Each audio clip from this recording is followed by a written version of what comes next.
सभी ex serviceman भाइयों को मेरा राम राम और जय हिंद। चाहे आप इंडियन आर्मी, नेवी या एयरफोर्स किसी से भी हैं, ये वीडियो आपके लिए बहुत इंपॉर्टेंट होने वाला है। हमारे बहुत से भाई ऐसे हैं जिनको अभी तक इस चीज़ की जानकारी नहीं है कि जैसे हमको सर्विस के दौरान चिल्ड्रन एजुकेशन असिस्टेंट मिलता था, वो पेंशन के बाद भी मिलता है। और तरीका बहुत आसान है। किसी लोगों को पता तो है, कुछ ऐसे भी थे जिनको जानकारी है, लेकिन वो चाहते हैं कि ये जो डॉक्यूमेंटेशन है या जो इतना लंबा प्रोसीजर है, इसको फॉलो करने से अच्छा है शांति से बैठे रहें। लेकिन मैं आपको बताना चाहता हूँ कि बहुत आसान प्रोसीजर है। चिल्ड्रन एजुकेशन ग्रांट आप अपने घर में बैठे बैठे ले सकते हैं और बहुत आसान तरीके से आप फॉर्म को भर सकते हैं। तो इस वीडियो में मैं आपको पूरी जानकारी दूंगा कि कौन कौन से डॉक्यूमेंट्स आपको रिक्वायर्ड हैं, और अगर आप घर में फॉर्म भरना चाहते हैं तो आप कैसे भरेंगे। अदरवाइज आप किसी साइबर कैफ़े का या किसी भी कंप्यूटर इंस्टीट्यूट का सहारा ले सकते हैं।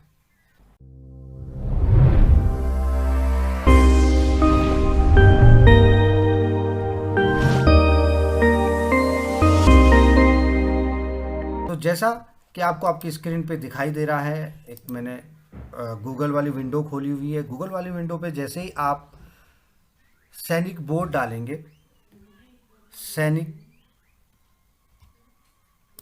बोर्ड डालते हैं तो आपके सामने खुल के आ जाता है केंद्रीय सैनिक बोर्ड का ये पूरा का पूरा इंटरफेस। आप इसको क्लिक करेंगे तो आपके सामने पूरा जो सैनिक बोर्ड की हमारी वेबसाइट है उसका ये इंटरफेस खुल के आ जाता है।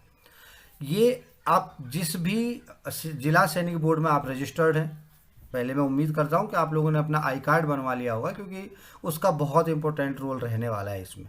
अगर नहीं बनवाया है तो आप बनवा लीजिए, और बिल्कुल हाथ के हाथ बन जाता है। एक दिन की कार्रवाई होती है, आप जाइए और बनवाइए। क्योंकि अभी जो मैं आपको बताने वाला हूँ इसमें आपके पास सिर्फ 30 सितंबर तक का समय है, पिछले एकेडमिक ईयर का। वो सारी जानकारी मैं आपको आराम से एक वाइट बोर्ड पे समझाऊंगा कि आपने क्या क्या करना है। फिलहाल आप ये देखें, जैसे आप केंद्रीय सैनिक बोर्ड सेक्रेटरीट का वेबसाइट खोलते हैं तो ये खुल जाती है, और इसी के अंडर में सारे जिला सैनिक बोर्ड होते हैं, जिस भी सैनिक बोर्ड में आप रजिस्टर्ड हैं। ठीक है, वहाँ पर यहाँ पर बहुत सारे ऑप्शन दिए हुए हैं, हमको ज़्यादा कोई मतलब नहीं है, हमको वेलफेयर ग्रांट्स में जाना है। और दूसरे ऑप्शन पे आपको दिखाई दे रहा होगा financial assistance for education of children oblique widows of ESM। तो जैसे आप इसको क्लिक करेंगे तो ये आपको डायरेक्ट लेके जाएगी कहाँ पे, जहाँ से आपको जानकारी होगी एक्स सर्विसमैन के लिए चिल्ड्रन एजुकेशन अलाउंस है या चिल्ड्रन एजुकेशन असिस्टेंट है। ठीक है, यहाँ पर 1000 रुपये पर मंथ आपके एक बच्चे को और मैक्सिमम 2 बच्चों का आप क्लेम कर सकते हैं, बशर्ते कि बच्चे 12th क्लास तक पढ़ते हो। सारी जानकारी यहाँ पे दी हुई है, इतना वीडियो में बताने का समय नहीं होता है, इसलिए आप चाहें तो आराम से इसको पढ़ सकते हैं। 1 से 12वीं क्लास के बीच आपके बच्चे होने चाहिए। एक साथ आप 2 ही बच्चों का क्लेम कर सकते हैं। हाँ, अगर आपका पहला एक बच्चा है, उसके बाद आपके 2 बच्चे ट्विंस हो गए, यानी टोटल आपके 3 बच्चे हो गए। अगर आपके टोटल 3 बच्चे हो गए तो तब आप 3 बच्चों के लिए अप्लाई कर सकते हैं। देखो, in case the first and second children are twins, only twins will be eligible as maximum 2 children are permitted. ये इस केस में है कि जब आपका पहली बार ही ट्विंस हो गए, लेकिन जब आपके दूसरी बार ट्विंस हुए हैं तो वो तो नेचुरली उसमें आपकी गलती नहीं है, तो इसलिए उसको तो उसमें तीनों बच्चों को दिया जाता है। ये इंपॉर्टेंट बात है, बहुत कम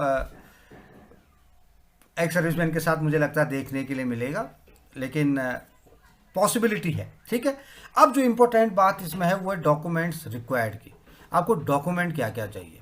ठीक है, अब जब अगर मैं डॉक्यूमेंट रिक्वायर्ड की बात करूंगा तो इस चीज़ को आप गौर से देखेंगे, मैं जूम करके आपको दिखा देता हूं। अगर ये डॉक्यूमेंट आपके पास नहीं है तो आपके पास 10 दिन बचे हुए हैं अभी भी, आप इस 10 दिन में इन डॉक्यूमेंट्स को बना सकते हैं। सारे डॉक्यूमेंट बड़ी आसानी से बनते हैं।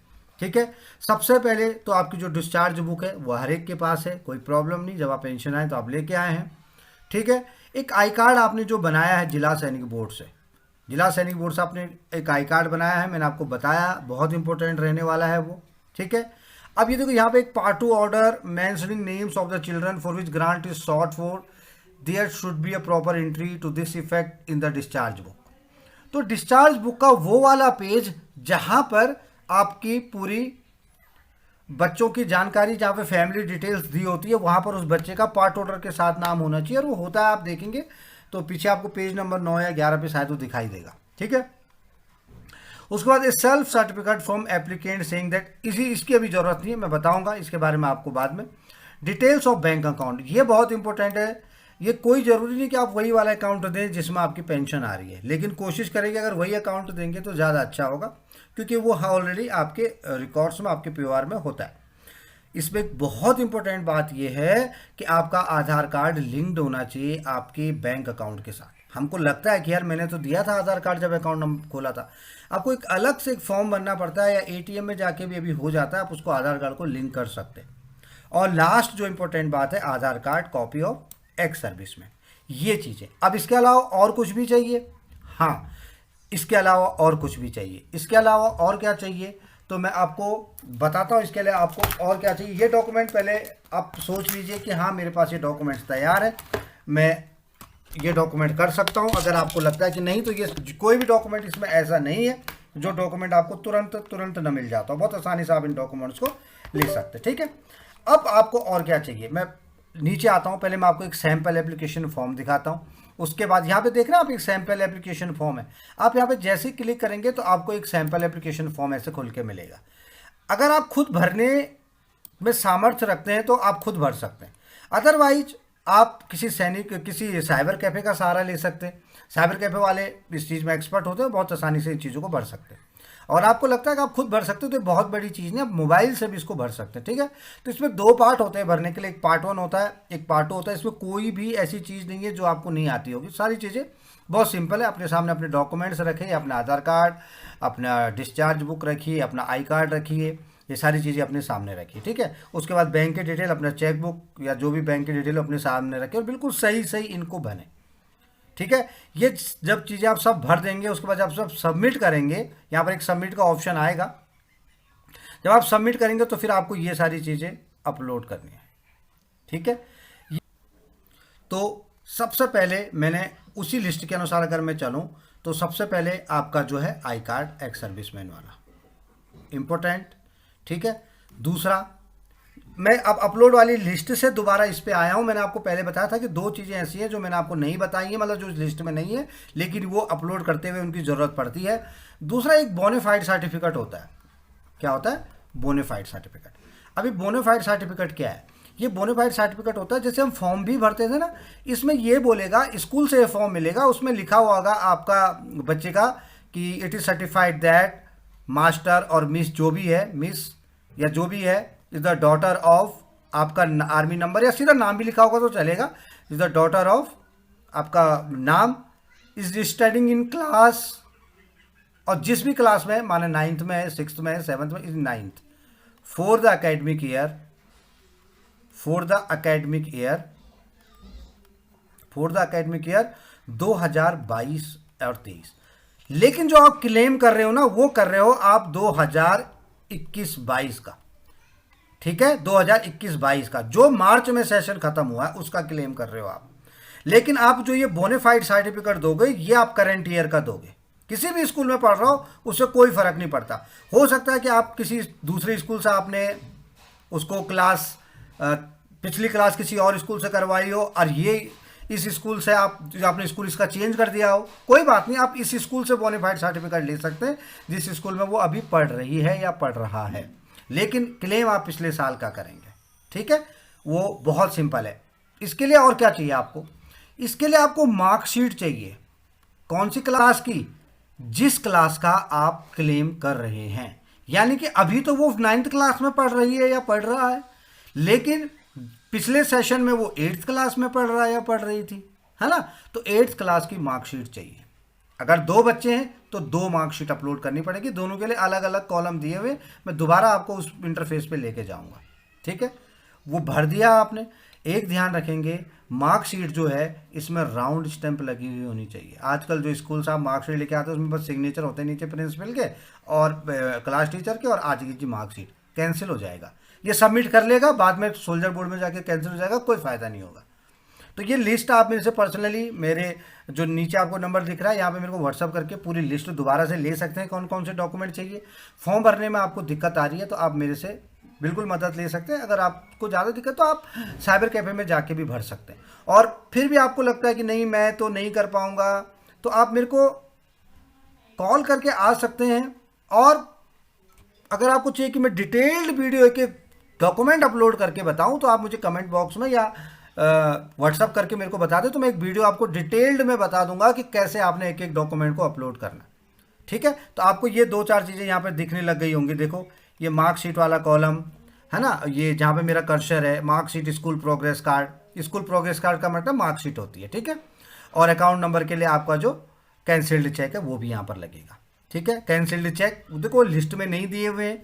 और एक चीज़ ज़रूर ध्यान रखें कि जब भी आप कैंसिल्ड चेक की बात करते हैं तो आपने उसको, एक मिनट, आपने जो आपका चेकबुक है उस पर ऐसे मार्क कर देना, ऐसे ना, ऐसे क्रॉस चेक करके उस पर कैंसिल्ड लिख देना है, तो that will be good for you. और बस ये सारी चीज़ें एक बार मैं दोबारा रिपीट कर देता हूँ। पहला आपका आई कार्ड जो इम्पोर्टेंट रहने वाला है, दूसरा आपका आधार कार्ड जो इम्पोर्टेंट रहने वाला है, उसके बाद तीसरा आपका पीपीओ। पीपीओ मैं बताना भूल गया था, पीपीओ इज ऑल्सो मैंडेटरी क्योंकि पीपीओ नंबर वहाँ पे भरना पड़ता है। उसके बाद बोनेफाइड सर्टिफिकेट, जो बोनेफाइड सर्टिफिकेट जिसकी बात मैंने अभी की थी, जस्ट लाइक अ फॉर्म भी। उसके बाद बोनेफाइड सर्टिफिकेट के बाद मार्कशीट, अगर 2 बच्चे हैं तो 2 मार्कशीट, बोनेफाइड भी अगर 2 बच्चे हैं तो 2 बोनेफाइड सर्टिफिकेट। बोनेफाइड किस साल का चाहिए तो करंट ईयर का चाहिए।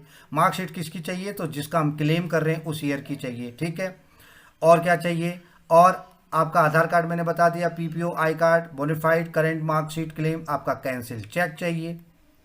ठीक है, फॉर्म भरने से पहले आप अपनी एक पासपोर्ट साइज फ़ोटो तैयार कर लें जिसका 50 KB से नीचे का साइज़ रहना चाहिए। तो आप फ़ोटो खींचेंगे तो फ़ोटो खींच के उसको आप किसी ऐप में जाके उसका साइज़ कम कर सकते हैं। तो ये पासपोर्ट फ़ोटो आपको चाहिए होगी, सबसे पहले यही लगेगी।